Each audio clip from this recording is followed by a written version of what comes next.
Baik, sekarang giliran Bung Rocky Gerung yang keluar dari hutan karena masih bau. Oke, Pak Karni dan teman-teman, ada pertanyaan khusus nggak Pak Karni? ya Anda kan baru saja diminta klarifikasi Oh, oke, soal itu. dan kemudian ya Anda melihat undang-undang ITE ini gimana gitu kira-kira. Ya, saya diminta klarifikasi ada Haris Asrar. Itu saya mau balik pada gambar di belakang sana tuh. Barusan saya lirik tuh. Rupanya ada siluet di tengah tuh. Insinuasinya adalah siapa orang ketiga gitu. Itu botak, ada nggak botak? Jadi mungkin orang Iya. lain. Pasti bukan Gabriel Mahal. Bukan, nggak Gabriel. Sekarang saya bikin simulasinya ya. Supaya saya punya peralatan untuk bertengkar hari ini. Bila ILC adalah forum anti pemerintah, maka siluet itu adalah Karni Ilyas. Di dalam logika, itu namanya hubungan antara anteseden dan konsekuen. Kalau Anda mau batalkan dalil saya, buktikan bahwa Karni Ilyas tidak layak untuk dilaporkan. Bukan membatalkan anteseden saya. Karena itu hak saya untuk membuat premis semacam itu. Bila Karni Ilyas anti pemerintah, bila ILC anti pemerintah, maka orang ketiga di tengah itu, siluet itu adalah Karni Ilyas. That's logic. Jadi kalau orang marah pada kalimat saya, itu artinya dia tidak mampu untuk berpikir konseptual. Dan Doni tadi benar, kan Doni mau bilang begini, di dalam kasus yang melibatkan kerumitan pikiran, diperlukan abstraksi, maka yang tidak cukup berpengetahuan jangan jadi pelapor. Loh, itu Doni sendiri yang bilang. Saya teruskan logiknya. Ya nanti aja ada kalau mau jawab nanti aja. Saya nggak mau. Saya cuma mau materialisasikan cara berpikir Doni gitu. Kan itu kan. Kalau begitu di mana ini diuji? Ya di tempatnya Doni di Fakultas Ilmu Budaya, di jurusan filsafat, di lantai 3, gedung A, tempat saya ngajar metodologi. Pada saat itu Doni adalah asisten saya.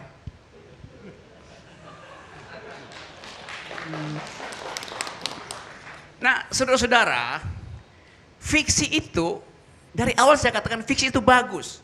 Bahkan ada Pulitzer 2018 yang menang karya fiksi dikasih hadiah. Ada 2 karya yang bertanding, 2 ya, 1 nggak cukup. Yang pertama adalah judulnya Les. Yang kedua Idiots. Yang menang yang Les, bukan yang Idiots. Bukan karena idiots itu dungu dalam pengertian Indonesia, tapi memang yang menang adalah yang Les. Karena narasinya lebih bagus, logiknya lebih bagus. Padahal kalau Anda baca Idiots, itu juga ada logika di situ, ada trauma kemanusiaan di situ, tapi ada perjuangan gitu. Jadi fiksi itu baik, dipertandingkan bahkan tuh, dikasih hadiah kok fiksi itu. Jadi kita ada di dalam kekacauan karena kita digoda untuk mencari delik, itu soalnya tuh. Kita berupaya untuk kalau bisa di dalam 2 detik Saudara Rocky Gerung deliknya 3 kali tuh. Kan itu apa kehangatan berwarga negara tuh hilang gitu. Tadi saya nguping tadi di Twitter tadi ujaran dari Fahri Hamzah. Memang jalan tol itu tidak mempersatukan, justru membelah keakraban warga negara.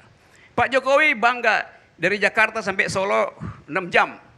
Maka bersatulah Indonesia karena ada jalan tol. Coba kita lihat logik di belakangnya itu. The other side of the story. Selama Pak Jokowi jalan 6 jam, ratusan warung Tegal tidak disinggahi oleh Pas Pampres yang 200 dan rombongannya itu. Artinya tidak terjadi spill over ekonomi buat mereka.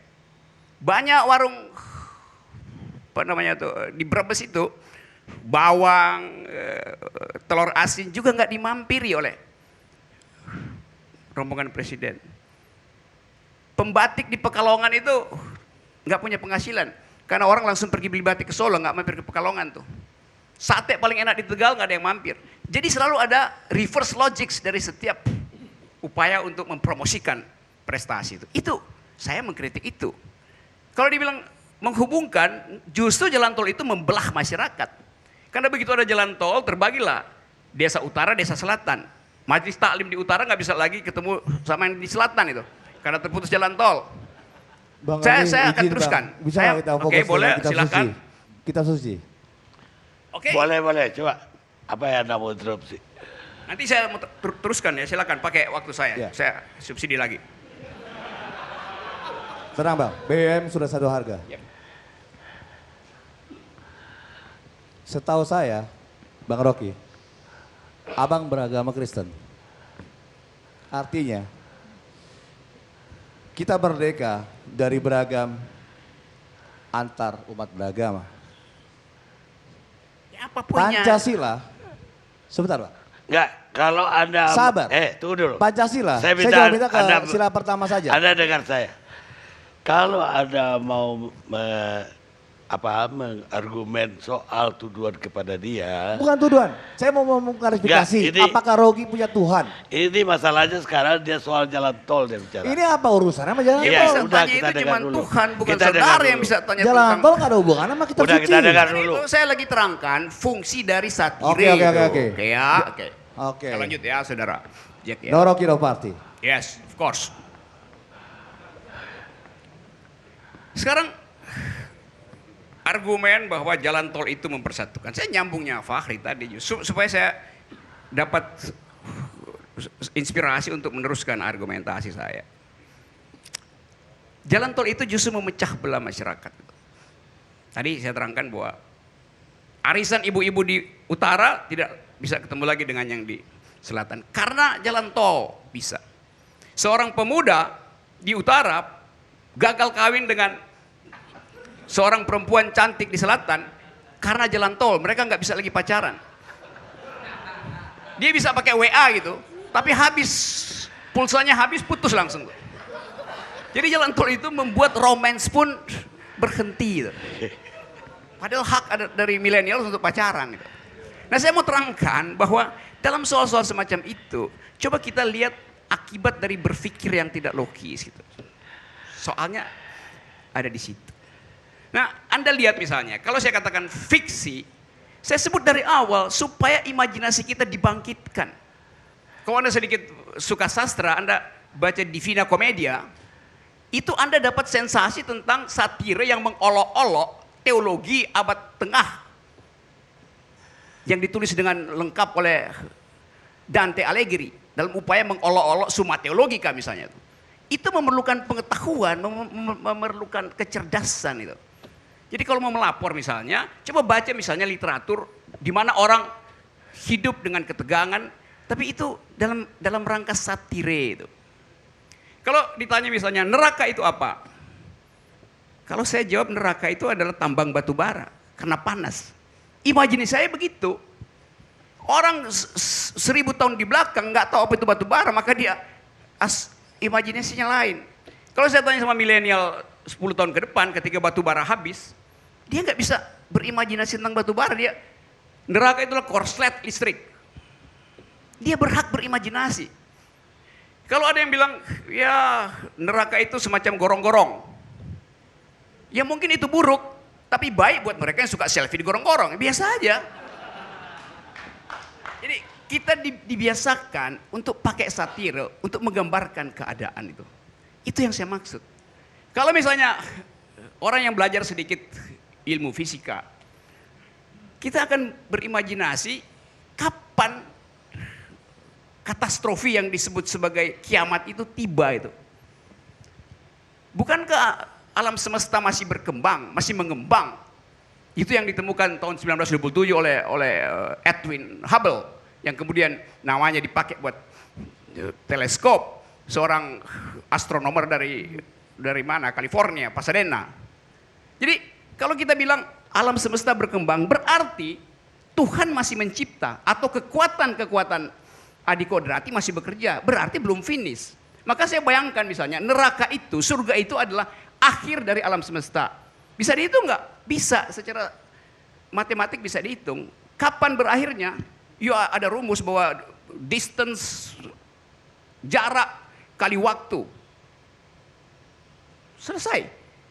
Tetapi nggak mungkin Anda menghitung itu dengan peralatan hari ini. Anda menghitung jalan tol aja nggak cukup pakai mister ukur. Jadi kita mesti imajinasikan bahwa jarak itu tak terhingga atau terhingga tuh. Waktu itu tak terhingga atau terhingga. Di situ kita imajinasikan tentang eskatologi. Harapan itu ada di dalam kalkulasi matematik, juga dalam kalkulasi fiksional itu. Jadi ngapain? Kemarin saya sama Haris menjawab pertanyaan polisi. Saya jawab konsep-konsepnya tuh. Nah polisi mesti cari tesaurus apa? Atau ensiklopedia lengkap. Karena saya uraikan itu sebagai ukuran-ukuran akademis.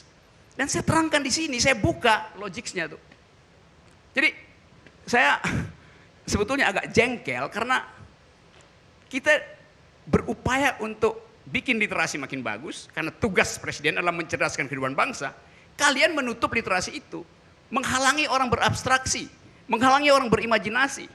Membatalkan fungsi fiksi. Nanti anak-anak nggak boleh baca fiksi lagi tuh. Jadi kekonyolan itu terjadi karena kekurangan pengetahuan. Terima kasih.